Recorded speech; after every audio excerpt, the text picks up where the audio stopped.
बेटी का फर्ज।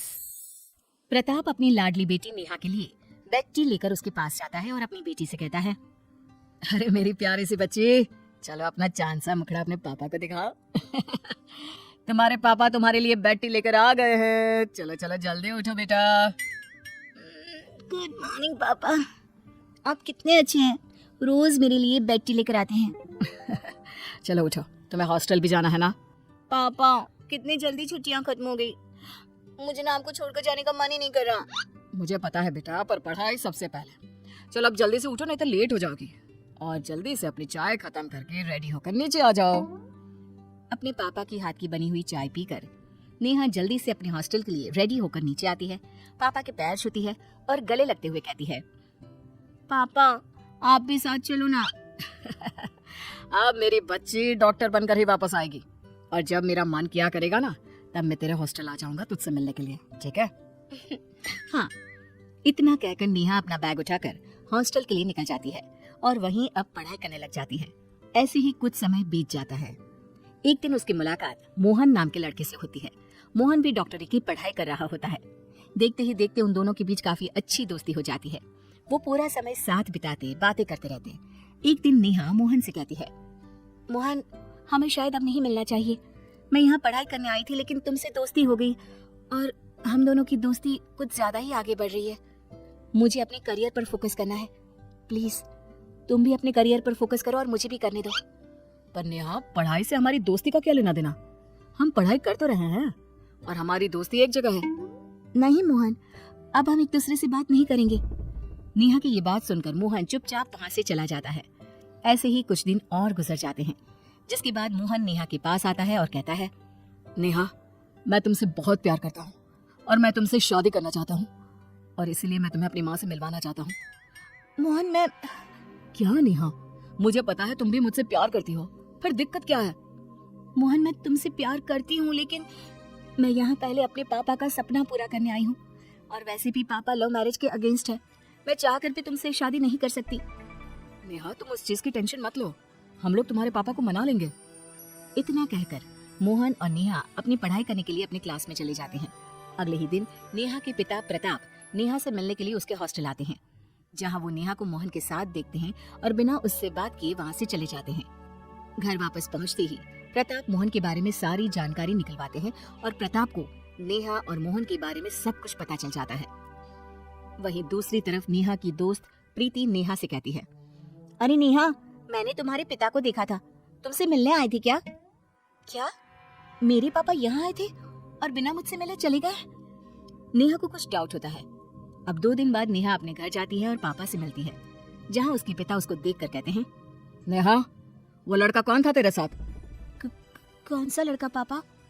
तुम्हें अच्छे से पता है मैं किसकी बात कर रहा हूँ। मोहन कौन है वो? पापा मैं आपको बताने वाली थी। बस नेहा, मैंने तुम्हें इतने नाजों से पाल पोस कर बड़ा किया, तुम्हारी हर इच्छा हर मांग पूरी की, तुम्हें कभी किसी चीज की कमी नहीं होने दी। जहाँ बोला उस कॉलेज में एडमिशन कराने के लिए जमीन आसमान एक कर दिए। किस लिए? ये दिन देखने के लिए। अच्छा हुआ आज तेरी माँ जिंदा नहीं है, अगर वो आज जिंदा होती तो जीते जी मर जाती। काश भगवान, मैं भी ये दिन देखने से पहले मर ही जाता। इतना बोलते ही प्रताप अपने दिल पर हाथ रखकर जमीन पर गिरकर बेहोश हो जाते हैं। नेहा अपने पिताजी की ये हालत देखकर जल्दी से हॉस्पिटल लेकर जाती है, जहां डॉक्टर उसे बताते हैं कि उसके पिताजी को दिल का दौरा पड़ा है।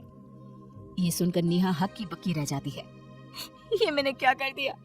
आज मेरी वजह से पापा जिंदगी और मौत के बीच पहुंच गए। पापा ने माँ और पिता दोनों का फर्ज अच्छे से निभाया, और मैं एक अच्छी बेटी भी नहीं बन पाई। अब मैं एक बेटी होने का फर्ज निभाऊंगी। मैं अपना करियर बनाऊंगी और पापा के सपनों को पूरा करूंगी। नेहा अपने पिता प्रताप के पास जाती है। कुछ देर बाद प्रताप को भी होश आ जाता है और नेहा अपने पिता से कहती है, पापा मुझे माफ कर दीजिए, मैं आपसे बहुत प्यार करती हूँ और मैं आपको खोना नहीं चाहती। मैं वही करूंगी जो आप चाहोगे। मैं सिर्फ और सिर्फ अपनी पढ़ाई पर ध्यान दूंगी और एक बहुत बड़ी डॉक्टर बनकर दिखाऊंगी। आपको मुझ पर नाज होगा। ये सुनकर प्रताप नेहा को गले से लगा लेता है। इसी तरह 5 साल बीत जाते हैं। अब नेहा एक बहुत बड़ी डॉक्टर बन जाती है और एक अच्छे से बहुत बड़े हॉस्पिटल में काम करने जाती है, जहां उसकी मुलाकात एक बार फिर से मोहन से होती है। मोहन को देखकर नेहा की पुरानी यादें ताजा हो जाती है और वो खुद के आंसुओं को रोक नहीं पाती। नेहा को देखकर मोहन उसके पास आता है और कहता है, इतने सालों बाद तुम्हें देखकर अच्छा लगा, लेकिन तुम रो क्यों रही हो? छोड़कर तो तुम ही गई थी ना। मैं तो आज भी वहीं खड़ा तुम्हारा इंतजार कर रहा हूँ। मोहन, मुझे माफ कर दो। उस समय वही हम दोनों के लिए सही था, और आज भी मैं तुमसे यही बोल सकती हूँ कि हम कभी एक नहीं हो सकते मोहन। इतना बोलते ही नेहा वहां से चली जाती है और घर जाकर अपनी डायरी में अपनी सारी मन की बातें लिख देती है कि तभी वहां प्रताप आ जाता है। नेहा जल्दी से अपने आंसुओं को पोंछ लेती है और पिता से कहती है, पापा, आप यहाँ? बेटा तू अब तक हॉस्पिटल नहीं गई? मैं हॉस्पिटल गई थी पापा, लेकिन कुछ काम याद आ गया इसलिए मैं आ गई। अच्छा, मैं चलती हूँ। ये बोलकर नेहा वहां से चली जाती है। प्रताप अपनी बेटी की डायरी पढ़ लेता है, जिसके अगले ही दिन वो नेहा की शादी की बात शुरू कर देता है। नेहा भी अपने पापा की खुशी के लिए एक बार भी बिना कोई सवाल किए या लड़के की फोटो देखे बिना शादी के लिए हामी भर देती है। दिन बीतते हैं और शादी हो जाती है। अभी तक भी नेहा ने अपने पति का चेहरा नहीं देखा होता। शादी के बाद ससुराल पहुंचकर जब नेहा अपने कमरे में जाती है तो वहां मोहन को देख हैरान रह जाती है। तुम यहाँ क्या कर रहे हो? मुझे कुछ समझ में नहीं आ रहा। ये तुम्हारा घर है? कहीं मेरी शादी तुम्हारे भाई से तो नहीं होगी? मेरा कोई भाई नहीं है नेहा, और रही बात शादी की तो वो मेरी हुई है तुमसे। क्या? ये कैसे हो गया?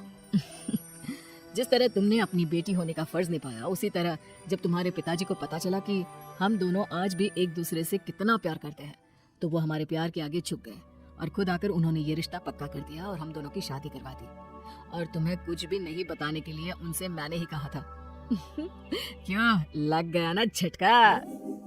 जिसके बाद नेहा और मोहन हंसने लगते हैं और अब नेहा अपने ससुराल में अपने पति और सास के साथ खुशी खुशी रहने लगती है।